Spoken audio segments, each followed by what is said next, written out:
Hello my dear students, कैसे हैं आप सब। आई होप आप सभी अच्छे होंगे और आपकी पढ़ाई भी बहुत ही अच्छी चल रही होगी। आज हम पढ़ने वाले हैं एक मोस्ट इम्पॉर्टेंट टॉपिक आपकी ऑर्गेनिक केमिस्ट्री में। आज का हमारा टॉपिक है fission of a covalent bond.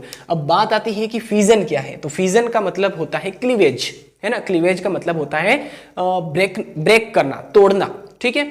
और कोवेलेंट बॉन्ड तो आपको पता ही है। कोवेलेंट बॉन्ड का मतलब क्या होता है, जैसे कि मैं क्लोरीन के एक मॉलिक्यूल की बात करूं तो ये क्लोरीन का एक मॉलिक्यूल क्लोरीन के दो एटम से मिलकर बना हुआ होता है और यहां पर होता है एक कोवेलेंट बॉन्ड। जब इक्वल नंबर में इलेक्ट्रॉन्स की शेयरिंग होती है तो उसे हम कोवेलेंट बॉन्ड कहते हैं।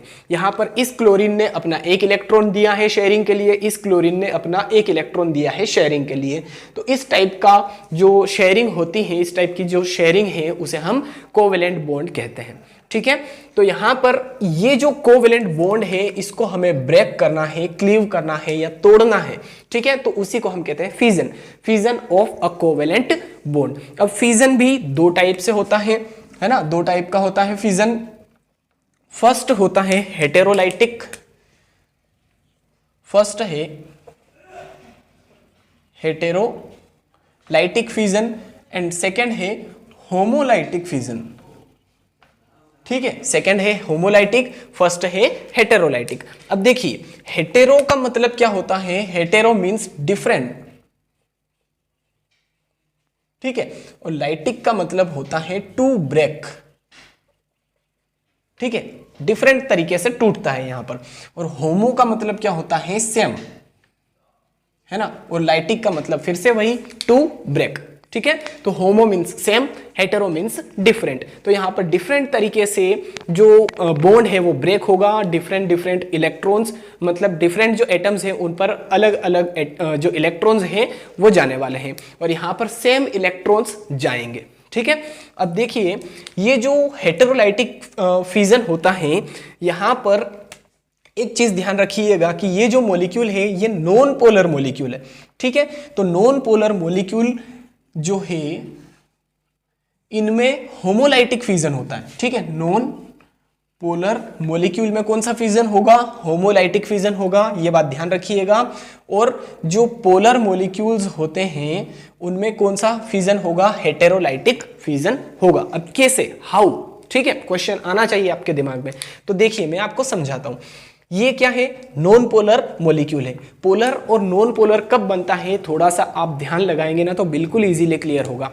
देखिए पोलर मॉलिक्यूल कब बनता है, जब वहां पर पोलैरिटी जनरेट हो जाती है। और पोलैरिटी का मतलब होता है एक पॉजिटिव पोल दूसरा नेगेटिव पोल। तो ये बनेंगे कैसे, पॉजिटिव और नेगेटिव पोल बनेंगे कैसे, तो इलेक्ट्रोनेगेटिविटी में डिफरेंस होने के कारण यहां पर पोलैरिटी जनरेट होती है। तो ये जो यहां पर क्लोरीन का मॉलिक्यूल है, यहां पर ये भी क्लोरीन है ये भी क्लोरीन है, तो दोनों की इलेक्ट्रोनेगेटिविटी तो भैया सेम है ना। तो यहां पर ये नॉन पोलर मॉलिक्यूल है। तो इस टाइप का जो मॉलिक्यूल होगा, क्लोरीन का जो मॉलिक्यूल है, यहां पर होमोलाइटिक फिजन होगा।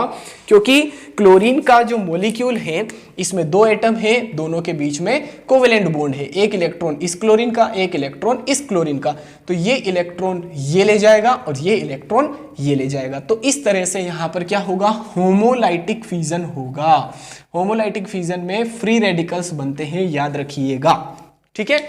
ये जो एक इलेक्ट्रॉन है, ओड नंबर में अगर इलेक्ट्रॉन्स आते हैं तो इन्हें हम क्या कहते हैं, फ्री रेडिकल्स कहते हैं। और किसके फ्री रेडिकल्स हैं ये, क्लोरीन के। तो क्लोरीन फ्री रेडिकल है यहां पर, क्लियर हुआ। अब देखिए पोलर का मैं एक एग्जांपल देता हूं। देखिए RX अल्काइल हेलाइड, अल्काइल की जगह हम CH3 ले लेते हैं और हेलाइड की जगह हम Cl ले लेते हैं।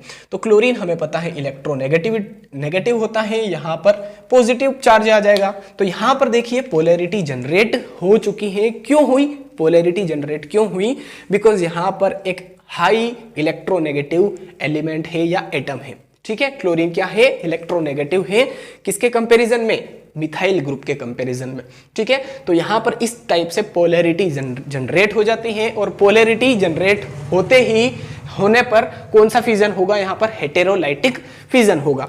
देखिए जिस तरह से यहां पर एग्जांपल के थ्रू मैंने आपको बताया है उसी तरह से यहां पर भी मैं आपको बता देता हूं एग्जांपल के थ्रू। देखिए CH3Cl, ठीक है। तो यहां पर क्या होगा, एक इलेक्ट्रॉन इसका है, इस कार्बन का, एक इलेक्ट्रॉन क्लोरीन का है। तो यहां पर क्या होगा, ये जो दोनों इलेक्ट्रॉन है ये दोनों इलेक्ट्रॉन ले जाएगा ये क्लोरीन।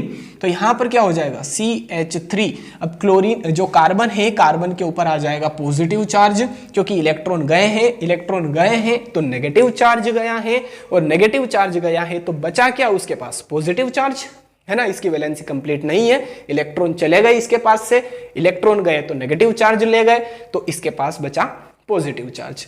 अब यहां पर जो Cl है, Cl ये दोनों इलेक्ट्रॉन ले गया है, तो ये दो इलेक्ट्रॉन यहां पर मैंने शो कर दिए है ना।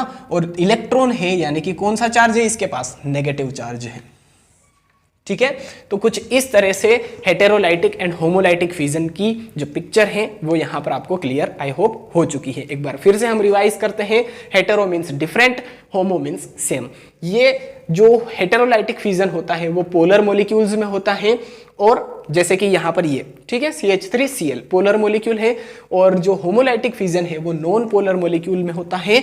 यहां पर जो नॉन पोलर मॉलिक्यूल है वो क्लोरीन का मॉलिक्यूल है, इसका एग्जांपल लिया है हमने। और एक इंपॉर्टेंट बात ये ध्यान रखिएगा कि जब भी यहां पर क्लोरीन का जो मॉलिक्यूल है ये ब्रेक होता है तो किसकी प्रेजेंस होती है, या तो H न्यू फोटॉन्स की प्रेजेंस होती है, या फिर हम इसे हीट करते हैं। तो याद रखिएगा, जब फोटोन की प्रेजेंस होती है और यहाँ पर क्लोरीन के फ्री रेडिकल्स बनते हैं तो इस टाइप की रिएक्शन को हम कहते हैं, फोटॉन्स की प्रेजेंस है ना, लाइट की प्रेजेंस है, तो इसे हम कहेंगे फोटोलाइसिस, ठीक है, फोटोलाइसिस। और अगर यहां पर क्लोरीन का जो ये मॉलिक्यूल है, ये जो बॉन्ड है, इस बॉन्ड को ब्रेक करना है, तो अगर हम यहाँ पर हाई टेम्परेचर प्रोवाइड करवाते हैं तो यहाँ पर फिर से वही होगा, क्लोरीन का जो फ्री रेडिकल है वो हमें मिलेगा।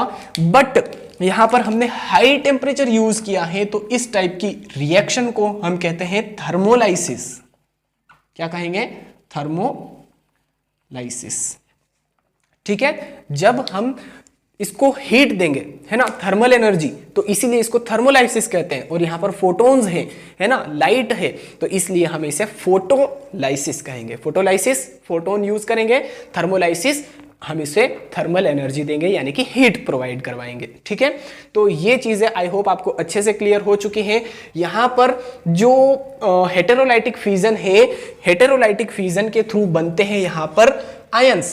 कौन कौन से आयंस, केटायंस एंड एनायंस, ठीक है। तो आयंस बनेंगे हेटेरोलाइटिक फिजन में, और फ्री रेडिकल्स बनेंगे किसमें, होमोलाइटिक फिजन में। ये बात आपको आई होप अच्छे से क्लियर हो चुकी है। एक और इंपॉर्टेंट बात यहां पर यह है कि हेटेरोलाइटिक फिजन में जो एक स्पीशी होगी है ना, ये एक स्पीशी है, ये दूसरी स्पीशी है, तो एक स्पीशी का यहां पर ऑक्टेट कंप्लीट नहीं होगा, और ऑक्टेट कंप्लीट नहीं होने की वजह से यहां पर क्या होगा, 6 इलेक्ट्रॉन्स होंगे, तो यहां पर पॉजिटिव चार्ज आएगा, और दूसरी स्पीशी का ऑक्टेट कंप्लीट होगा, और साथ में लोन पेयर, कम से कम एक लोन पेयर भी होगा, और लोन पेयर होने की वजह से एक नेगेटिव चार्ज भी आपको देखने को मिलेगा, ठीक है। इंपॉर्टेंट पॉइंट्स हैं, ये सभी पॉइंट्स आपको थ्योरी में बिल्कुल मिलेंगे। इसका भी स्क्रीनशॉट ले लीजिए, इसके बाद मैं आपको थ्योरी प्रोवाइड करवाऊंगा। चलिए गाइज, अभी जो मैंने आपको एक्सप्लेन किया था, समझाया था, उसकी थ्योरी आपके सामने यहां पर लिखी हुई है। इसका स्क्रीनशॉट ले लीजिए या कॉपी में नोट डाउन कर लीजिए, ठीक है। तो आई होप आज का जो टॉपिक है fission of a covalent bond, किस तरह से फिजन होता है, क्लीवेज होता है कोवेलेंट बॉन्ड का, ये आप बहुत ही बढ़िया तरीके से एकदम अच्छे से क्लियर कर चुके हैं। वीडियो अच्छा लगा है तो लाइक कीजिए, शेयर कीजिए अपने सभी दोस्तों के साथ में, और चैनल पर अगर पहली बार आए हैं तो सब्सक्राइब भी जरूर कर लीजिएगा, ठीक है। चलिए मिलते हैं अब नेक्स्ट वीडियो में। Till then thank you so much, जय हिंद।